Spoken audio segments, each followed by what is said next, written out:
આગળનો પ્રશ્ન, ટ્રેનની ઝડપ 5 કિલોમીટર પ્રતિ કલાક વધારીને 300 કિલોમીટરનું અંતર કાપવામાં 2 કલાક ઓછા લાગે છે, તો ટ્રેનની સામાન્ય ઝડપ શોધો. આવા પ્રકારના પ્રશ્નોમાં સામાન્ય રીતે જ્યારે પણ આવો બે પ્રકારની ઝડપ આપેલી હોય એટલે તફાવત આપેલો હોય, જો 5 કલાક મૂળ ઝડપ જો ટ્રેનની x હોય તો પછી એમાં ટ્રેનની ઝડપ 5 વધારવામાં આવે એટલે એમ કીધું છે. ત્યારબાદ ટ્રેનની ઝડપ વધારીને 90 થઈ જાય છે, x + 5, અને પછી એમ કીધું છે 300 કિલોમીટર અંતર કાપવામાં 2 કલાક ઓછા લાગે છે. પહેલાં જો 5 કલાક લાગતા હતા તો હવે 2 કલાક ઓછા એટલે કે હવે 3 કલાક લાગશે. આવી રીતની જ્યારે આપણને કિલોમીટર ઝડપ અને સમયનો બંનેનો તફાવત આપેલો હોય પ્રશ્નમાં, તારે એક સૂત્ર વાપરવાનું થશે. આપણે તે જોઈ લઈએ. અંતરવાળું જ છે. આપણને ઝડપ પૂછી જાય ને, આપણે ઝડપ શોધી લઈશું. ડી બરાબર આપણે જોયું અંતર આપણને આપેલું છે અહીં 300 કિલોમીટરનું, તો વીણા S2 આવશે, છેદમાં S1 - S2. આ સૂત્રનો ઉપયોગ કરીશું જ્યારે પણ આવું 2 વખત ઓલું પૂછે. ત્યારબાદ ડેલ્ટા ટી એટલે તફાવત થશે સમયનો તફાવત ટી બરાબર. આ સૂત્રમાં કિંમત મૂકી દઈશું તો જવાબ આવી જશે.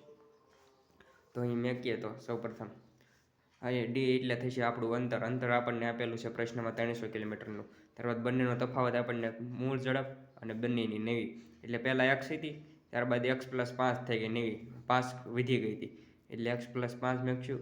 ત્યારબાદ હવે આપણને બંનેનો તફાવત આપેલો છે 5 કિલોમીટર, તો અહીં 5 મૂકશું.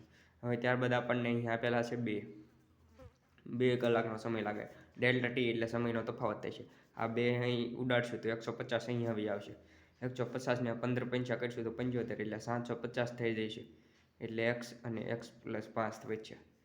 હવે આટલું બધું. હવે આ સમીકરણ આખું ઓલું થઈ જશે, જોઈશું. હવે આ બેને કરીશું એટલે x નો વર્ગ થઈ જશે, પછી 5x થઈ જશે, પ્લસ આ 750 પ્લસ છે ઓલી બાજુ થાય બરાબરની તો માઇનસ થઈ જશે. હવે આપણને આ દ્વિઘાત સમીકરણ મળી ગયું છે. હવે જ્યારે પણ દ્વિઘાત સમીકરણ આવે ત્યારે આપણને સામાન્ય રીતે x ની 2 કિંમતો મળે છે. x ની એક પ્લસ મળે છે અને એક માઇનસ. એક પ્લસ કિંમત મળે છે અને એક માઇનસ. આવો દ્વિઘાત સમીકરણ. હવે આપણે 750 ને એવા ભાગ પાડીએ કે જેથી જવાબ આપણો +5 આવે, તો એવો કયા ભાગ પડી શકે છે આપણે વિચારીએ તો 25 × 75 થાય એટલે 30 અને 25 એવા 2 ભાગ પડી શકે આના. હવે તેના આપણે 2 ભાગ પાડી નાખીએ તો અહીં 30x - 25x, 30 માંથી 25 5x વધશે અને 30 × 25 કરશું તો 750 આવશે. એટલે 750 એવા 2 ભાગ પાડશું ત્યારે આપણને સમીકરણ વચ્ચે આપણને 2 કિંમત મળશે. એમાંથી જે પ્લસ હશે તે આવશે, માઇનસમાં આપણે માઇનસવાળું નહીં આવે. તો અહીં x + 30 મળ્યા અને -25 કરી નાખશું તો x + 30. હવે x - 25 બરાબર 0 કરી નાખશું અને x + 30 બરાબર 0 કરી નાખશું. તો અહીં આપણે જોઈએ તો x ની કિંમત આ પ્લસમાં મળે છે, જ્યારે આ x ની કિંમત છે ને આ -30માં મળે છે. હવે ટ્રેનની ઝડપ ક્યારે પણ માઇનસમાં ન હોય, તેની નોટ કરી લેજો ખાસ. તો આપણો જવાબ થશે 25. ફરી વખત આ દાખલો સમજીએ તો સૌપ્રથમ આપણને પૂછ્યું હતું કે આપણને બંનેનો તફાવત આપેલો છે, ટ્રેનની ઝડપનો તફાવત આપેલો છે અને સમયનો તફાવત આપેલો છે. ત્યારે આપણે જેમ વાત કરીએ એમ આપણે આ સૂત્રનો ઉપયોગ કરવાનો રહેશે. બંને સ્પીડનો ગુણાકાર કરવાનો રહેશે. પહેલાં મૂળ સ્પીડ હતી આપણે x નો, અને ત્યારબાદ નવી સ્પીડ કરી હતી x + 5. ત્યારબાદ આપણે બંનેનો તફાવત માઇનસ કરવાનો રહેશે એટલે 5 કિલોમીટર થશે. x + 5માંથી x બાદ કરો તો અહીં 5 જવાબ આવશે. આમ કરો તમે x + 5 - x બાદ કરો તો આ પ્લસ માઇનસ ઉડી જશે તો ખાલી 5 વચ્ચે, તો એટલે આપણે 5 અહીંયા મળ્યા. ત્યારબાદ ડેલ્ટા ટી એટલે સમયનો તફાવત થશે, એટલે 2 કલાક હવે આપણને પ્રશ્નમાં આપેલો છે. પછી આગળ આપણે આના 2-3 એક્ઝામ્પલ સોલ્વ કરીશું ત્યારે તો ખ્યાલ આવી જશે. ત્યારબાદ જોઈએ આપણે અહીં 300 આપેલું હતું, અહીં ઉડાડી નાખીએ તો 150 વધ્યા. હવે એના 15 પંચા 75 કર્યા, 750 બરાબરની ઓલી બાજુ જાય તો આપણને એક દ્વિઘાત સમીકરણ મળ્યું. ત્યારબાદ આપણે 750ના એવા 2 અવયવો પાડ્યા જેથી આનો સરવાળો +5x થશે. ત્યારબાદ +5x કરવા માટે આપણે જોયું કે 25 × 75 થાય એટલે 1 મિનિટ લગાડી દીધી એટલે 30x અને 25x 2 આવા અવયવો પડી ગયા. ત્યારબાદ દ્વિઘાત સમીકરણને સહેલો સોલ્વ કરતાં એક 25 મળ્યો અને એક -30. હવે ટ્રેનની ઝડપ ક્યારે માઇનસમાં હોય નહીં, તેને ચોક્કસ અંતર કાઢવા માટે કાંઈક તો એક ચોક્કસ ઝડપે ચાલતી જ રહે છે, એટલે માટે આપણો જવાબ થશે +25. ત્યારબાદ આપણે આગળનું એક્ઝામ્પલ જોઈએ.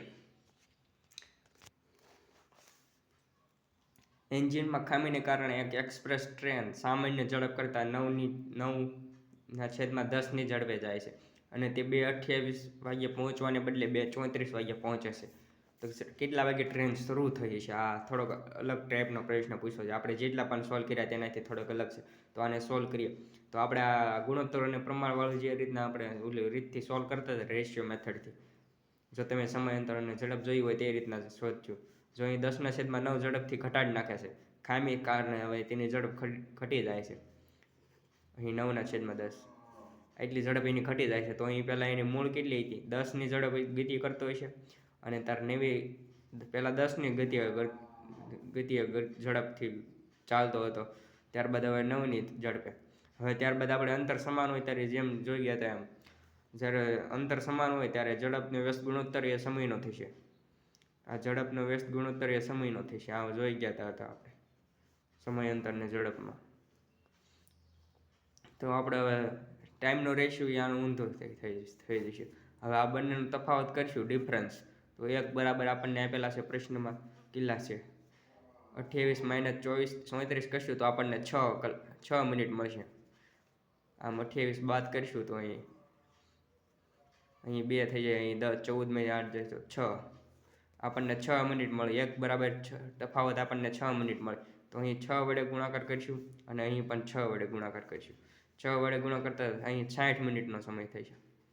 અને આપણને પૂછ્યું છે મૂળ કેટલા વાગ્યા શરૂ થઈ હતી? તો અહીં આપણે 54 આવશે, 54 મિનિટ. હવે આપણને કેટલા વાગે ટ્રેન શરૂ થઈ હતી એવું પૂછેલું છે પ્રશ્નમાં. માટે હવે આપણે મૂળ સમય કેટલો હતો? અહીં 2:28 વાગે નીકળવાની હતી. હવે તો આપણે 2:28માંથી આપણે 54 મિનિટ બાદ કરી નાખશું તો આપણને ખબર પડી જશે કે ટ્રેન કેટલા વાગ્યા એકચ્યુઅલીમાં કેટલા વાગ્યા ત્યાંથી ઉપડી ગઈ હતી. હવે 54માંથી 28 બાદ કરતાં સૌપ્રથમ 28 બાદ કરી નાખશું તો અહીં 14માંથી 8 જશે તો અહીં વચ્ચે 6 અને પછી 3માંથી 2 જશે એટલે 26 મિનિટ વધી. હવે આ 26ને 60માંથી બાદ કરી નાખીએ તો આપણને ઝડપ મળી જશે. હવે 24ને આમાંથી તો 10માંથી 6 જાય તો 4 વચ્ચે અને 3માંથી 4માંથી 2 જશે અહીં 5 મેચ છે તો અહીં 34 મિનિટ આવશે. 1 કલાક અને 36 મિનિટ ટ્રેન ઉપડી છે. 2:28માંથી 54 મિનિટ બાદ કરતાં સામાન્ય રીતે એટલો જવાબ આવે. આમ પણ કરી શકો છો. 1 કલાક બાદ કરી નાખવાની પહેલાં 2:28માંથી 1 કલાક બાદ કરી નાખી 1:28 આવે. હવે આપણે 6 મિનિટ વધારે કરી નાખવી એટલે આમાં છે ને 6 મિનિટ આપણે ઉમેરવી પડશે.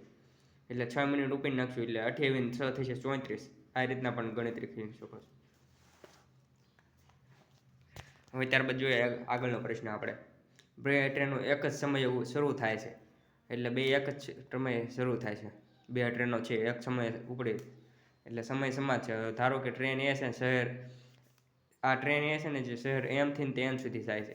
જેમ કે આ શહેર એમ છે અને આ એન છે, આ એ નામની ટ્રેન છે એ આ બાજુ જાય છે. હવે ત્યારબાદ જોઈએ છે સરેરાશ 54 કિલોમીટરની ઝડપે મુસાફરી કરે છે. આ 54 કિલોમીટર પ્રતિ કલાકની ઝડપે જાય છે ટ્રેન એ. ત્યારબાદ જોઈએ ટ્રેન બી છે ને શહેર એનથી તે એમ સુધી જાય છે એટલે એ અહીંથી જાય છે. ટ્રેન બી નામ છે ને એ અહીંથી ઉપડે. ત્યારબાદ જોઈએ મુસાફરી બંને શહેરો વચ્ચેનું અંતર આપણને આપી દીધું. આ ટોટલ અંતર આપણને આપેલું છે. ટોટલ અંતર છે 960. હવે અહીં આપણને પૂછેલું છે કે બંને ટ્રેનોને 8 કલાકનો ઝડપ 8 કલાકનો સમય લાગે છે. બંનેને 8 કલાકનો સમય પહોંચતા લાગે છે. તો અહીં આપણને પૂછ્યું છે કે બીની સરેરાશ ઝડપ પૂછો. બીની ઝડપ આપણને શોધવાની કીધું છે. હવે આપણને આને સ્પીડ શોધવાની કીધી છે. પહેલાં એની સ્પીડ આપણને આપેલી છે, ટ્રેન એની સ્પીડ હતી અને સમય હતો આપેલો છે. પહેલાં આપણે ટ્રેન એની સ્પીડ અને ઝડપમાંથી આનું બાદ કરી નાખશું તો આપણને ઓટોમેટિક બીનો મળી જશે. તો સૌપ્રથમ કરી નાખીએ આનું. હવે આપણને પહેલાં પૂછેલું હતું 54 સમય લાગે છે અને 8 કલાકમાં પૂરું કરી નાખે છે. 54 કિલોમીટરની ઝડપે જાય તો 8 કલાકમાં એ કેટલું અંતર કાપ્યું હશે તો એટલું આમાંથી બાદ કરી નાખશું તો આપણને જવાબ મળી જશે. ત્યારબાદ અહીં 2 અહીં કરી નાખશું 432 કિલોમીટર જેટલું છે ને અંતરે એ કાપી નાખ્યું છે. તો અહીં 8 કલાકમાં અહીં પહોંચી ગયો છે. હવે 960માંથી આપણે 432 બાદ કરી નાખશું તો કેટલા વચ્ચે જોઈએ. અહીં 4 ને 10, અહીં તો 8 ને અહીં તો 2 અને 5 તો અહીં 528 કિલોમીટર જેટલું વધ્યું. હવે બાકીનું વધ્યું એ 2 કાપેલું હોય છે અંતર એ કારણ કે છે ને એ 54 કિલોમીટરની ઝડપે જાય તો એના 8 કલાકમાં 432 કાપી નાખ્યું છે. તો અહીં પહોંચી ગયો છે 432માં. તો હવે 960 ટોટલ છે, એમાંથી 432 બાદ કરી નાખશું તો 528 વધ્યા. હવે 528 કિલોમીટર જેટલું અંતર છે ને એ 8 કલાકમાં કાપેલું હોય છે. તો એની ઝડપ મળી જાય. ઝડપનું સૂત્ર આપણે જોઈ ગયા, ઝડપ બરાબર અંતરના છેદમાં સમય. હવે અંતર આપણને મળી ગયું છે 528 અને છેદમાં સમય એટલે કે 8 કલાક લાગે છે અહીં આપેલા છે પ્રશ્નમાં. માટે અહીં 8 વડે ભાગ ચલાવશું તો 8 6 8 48 થશે. 2 વચ્ચે 5 છાએ 8 સંગ 48 રેડી જ છે. તો અહીં 4 વચ્ચે, તો અહીં ફરીથી 6 8 સંગ 48 થશે એટલે ફરીથી 0, એટલે આપણો જવાબ આવશે 66 કિલોમીટર પ્રતિ કલાકની ઝડપે. ટ્રેન 20 છે ને 66 કિલોમીટર પ્રતિ કલાકની ઝડપે ગતિ કરતી હોય છે. અહીં ફરીથી આપણે ગુણાકાર સમજી લઈએ. જો અહીં 528 આપેલા હતા, 8 સંગ 48 થશે. 48 52 કરીએ તો ફરીથી 4 જ વચ્ચે, તો અહીં ફરીથી 6 એટલે 48 થશે. એટલે 66 કિલોમીટર જવાબ આવશે આપણો. ત્યારબાદ જોઈએ આગળનો પ્રશ્ન.